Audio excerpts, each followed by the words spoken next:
William Hogarth and his artwork. William Hogarth. William Hogarth was born in London, in England, in 1697 and died in 1764, aged 67. Hogarth started his career as an apprenticeship learning to engrave trade cards and related objects. In his spare time he enjoyed doing quick sketches of people he saw in local fairs or of the street life in London. In 1729 Hogarth married the daughter of the artist Sir James Thornhill. Hogarth was a well-known painter for mocking the politics and customs of the time, though he wasn't always liked, as some critics found his work comic-like rather than art. Moralizing art. A Rake's Progress. A Rake's Progress, painted in 1734, is a series of 8 oil paintings that depict the downfall of Tom Rakewell. The series of paintings begin with Tom inheriting his father's fortune and how he gradually spends all of the money. A Rake's Progress has a connection with William Hogarth's personal life, as when he was young his father was imprisoned for debt for 5 years due to opening an unprofitable coffee house for Latin speakers. The Rake taking possession of his estate. The first painting illustrates how the money has been gathered in the Rakewells' dim house. The audience can see that Tom Rakewell is getting new clothes made for him by a tailor while he tries to pay off, unsuccessfully, the mother of his pregnant lover Sarah. In the background, the servants are searching for treasures in the walls of the estate, while a family steward sorts out Rakewell's accounts, however sneakily steals some money. An underweight cat in the foreground searches for food in a box full of silver ornaments. The Rake's Levee. This conveys Tom with the most success out of all the paintings. He is hosting a morning levee for aristocrats that seek his attention.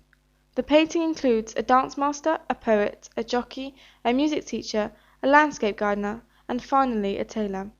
In the background hangs 3 Italian paintings. The artist deliberately added this detail to portray the attitudes of some aristocrats at that time. Hogarth did not agree with people buying foreign paintings, but rather supported British works of art. The Rake at Rose Tavern. On the third painting, William Hogarth has started portraying Tom Rakewell's downfall. It is the early hours of the morning, and Tom is fairly drunk, surrounded by prostitutes who have syphilis. The girls with the black spots on their heads represent the disease. In the foreground is Tom, who is being seduced by a whore while another steals his watch. There is also a broken lantern which represents the rowdy evening that he had. On the left of the painting is a stripper undressing, ready to dance on the silver plate that is being brought in. A street singer is shown singing in the background. Hogarth added this detail to illustrate that Tom is the better suited for this type of music, which is a contrast to the previous painting. The Rake arrested, going to court. As a result of the previous painting, Rakewell has been arrested for his boisterous lifestyle and fast spending. It is St. David's Day, represented by the bailiffs wearing leeks in their hats. Although arrested, the young milliner Sarah has come to his rescue and paid off the bailiffs for Tom's debt with her hard-earned savings, which conveys how she truly loves him. William Hogarth has further added detail of Tom's downfall by illustrating a young boy stealing Rakewell's gold-topped cane. The Rake marrying an old woman. The fifth painting is set in Marylebone Old Church, a place for secret or scandalous weddings. As Tom is nearly in debt, so has decided to marry an old lady who only has one eye for her fortune. However, Rakewell seems more interested in the young maid than marrying the old lady. In the background is Sarah holding Tom's child and her mother, who are trying to prevent the marriage. The 2 dogs in the foreground represent the bizarre wedding. The Rake at the gaming house. Tom is shown in despair, wigless, and angrily holding his fists to God as he cannot continue to gamble away his inheritance. White's Club in Soho is full of life's losers. On the left of the painting is a nobleman pleading for more money to the moneylender, while in the background the gaming house is in the point of destruction as a fire has started.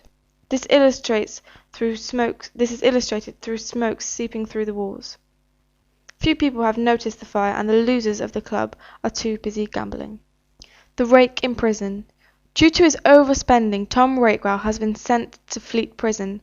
Hogarth has shown Rakewell trying to ineffectively write a play while his wife is nagging at him about his debts. A beer boy and Gola both are asking Tom for the money he owes them, while Sarah has visited with Tom's child. Sarah has fainting with shock after seeing Tom in such a state. in the background is a man trying to make fool's gold. The Rake in Bedlam, the last and most important painting for me, portrays the lowest point of Tom Rakewell's life. He has become mentally unable as a result of his scandalous lifestyle. The painting is set in Bethlem Hospital, Europe's first psychiatric hospital where patients were chained to the walls or floors. The devoted Sarah sits by his side trying to comfort him while surrounded by disillusioned patients. A naked patient in the background believes that he is a king wearing a paper hat and holding a scepter. At the time, aristocrats paid to visit the hospital. William Hogarth has conveyed a scene of irony as Tom, once believing to be an aristocrat, has now become their entertainment. The engraving of the Bedlam scene is much more detailed than the actual painting. William Hogarth has done many more moralizing art paintings, such as Mariage à la Mode, A Harlot's Progress, Bear Street and Gin Lane, and The Four Stages of Cruelty. Thank you for listening.